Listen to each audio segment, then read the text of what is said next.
వాళ్ళు చెప్తున్న వర్షన్ ఏంటంటే సో మేము యానిమల్ ఫ్యాట్ అని అప్పుడు చెప్పాము. ఇప్పుడు మేము సారీ చెప్పే పరిస్థితిలో లేం, కానీ కల్తీ జరిగిందని చెప్పాం. కల్తీ అని తేల్చింది కదా సిట్టు. సో వాట్ ఇప్పుడు కల్తీ అనేటువంటిది డిఫరెంట్, యానిమల్ ఫ్యాట్ అనేది డిఫరెంట్. ఇప్పుడు ఆ రోజు 1857లో సిపాయి మ్యూటినీ ఎందుకు వచ్చింది?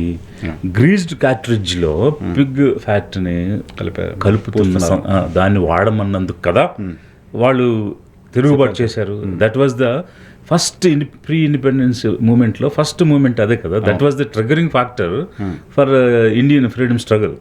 అక్కడి నుంచి స్టార్ట్ అయింది. సో దట్స్ అంటే అంత సెంటిమెంటల్ వాల్యూ ఉన్నటువంటి అంశం కాబట్టి ఆ రోజు 1857లోనే దాని మీద తిరుగుబాటు చేశారు. ఇప్పుడు మీరు కూడా అలాంటి సెంటిమెంటల్ వాల్యూ లేవనెత్తినప్పుడు ఆ పాయింట్ వరకు అయితే ఎక్స్క్యూజ్ కోరాలి కదా. అట్లీస్ట్ మీరు కల్తీ జరిగింది అనే ఆగిపోయి ఉంటే ఫైన్.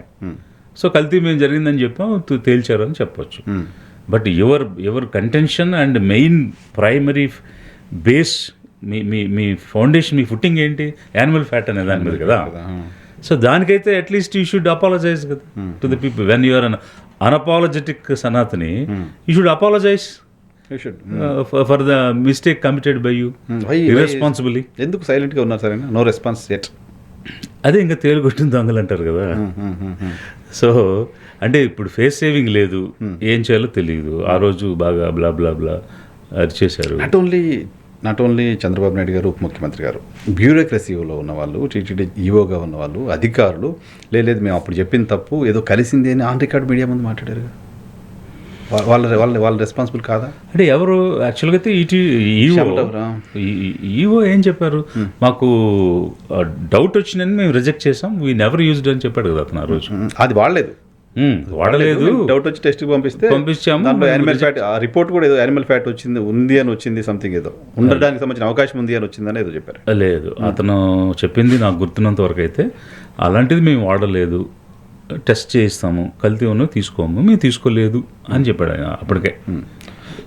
సో ఇప్పుడు కల్తీ అంశానికి సంబంధించి వైఎస్ఆర్ కాంగ్రెస్ పార్టీని కూడా నిందించాల్సిన అవసరం లేదు. గత ప్రభుత్వం చేసిన తప్పును కూడా చూడలేము. అంటే కల్తీ అన్నది ఇప్పుడు వాళ్ళు ఒక ప్రిలిమినరీ ఎంక్వైరీ చేసి కల్తీ జరిగిందని చెప్తున్నారు. How far it is true అనేటువంటిది కూడా తేలాల్సిన అవసరం ఉంది కదా. సపోజ్ అది జరిగి ఉంటే వాళ్ళందరికీ కూడా దే విల్ చార్జ్ షీట్, ఎవరెవరైతే ఇన్వాల్వ్ అయినారో వాళ్ళందరూ ఎక్స్ప్లెనేషన్ అడుగుతారు. అడిగినప్పుడు వాళ్ళ వివరణ వాళ్ళు ఇస్తారు, ఏం జరిగిందని తెలుస్తుంది. అంటే అదర్ వర్షన్ వస్తుంది. Second side when you get 2 versions then you can make a judgement. One సైడెడ్గా జడ్జ్మెంట్ చేయలేం మనం. ఇట్స్ ఓన్లీ చార్జ్ షీట్ కదా. Yes, it is only a preliminary report what they found from their angle. But other side ఏంటనేది తెలియదు కదా.